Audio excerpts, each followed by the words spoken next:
Earth is a level, motionless plain, with the sun, moon, and stars revolving over and around us just as you experience every day.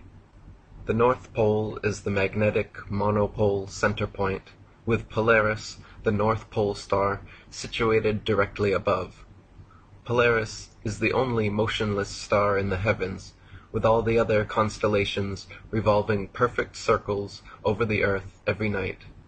The so-called planets, known to the ancients as wandering stars, were named such because they were observed then, as we can observe today, to wander the heavens, taking their own unique spirograph-like patterns, making both forward and retrograde motions over and around the earth during their cycles. Meanwhile, the fixed stars were named such because they were observed then, as we can observe today, to stay fixed in their constellation patterns night after night, year after year, century after century, never changing their relative positions.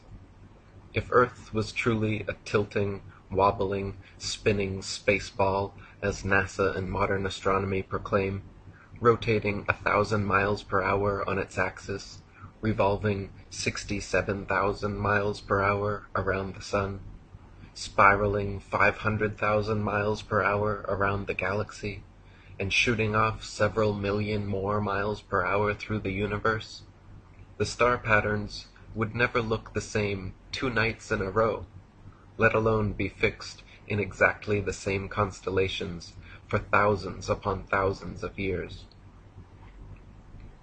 The reality is that the Earth and Polaris do not move, while everything else in the heavens revolves over Earth and around Polaris, east to west, like in a planetarium dome. Our Earth planetarium, however, is so vast that perspective won't allow any observer to see all the stars simultaneously from any one vantage point.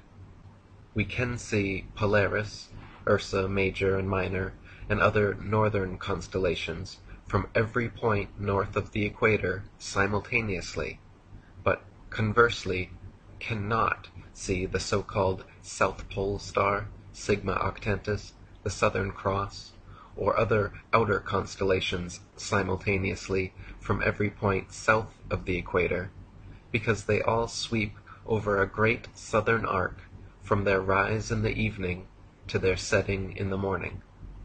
Facing north, the stars turn counterclockwise from right to left. Facing south, they turn clockwise from left to right.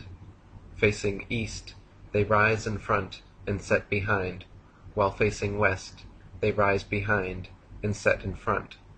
So their apparent motion, angle, and inclination changes depending where you are on Earth and what direction you are facing. But their actual movement is always east to west.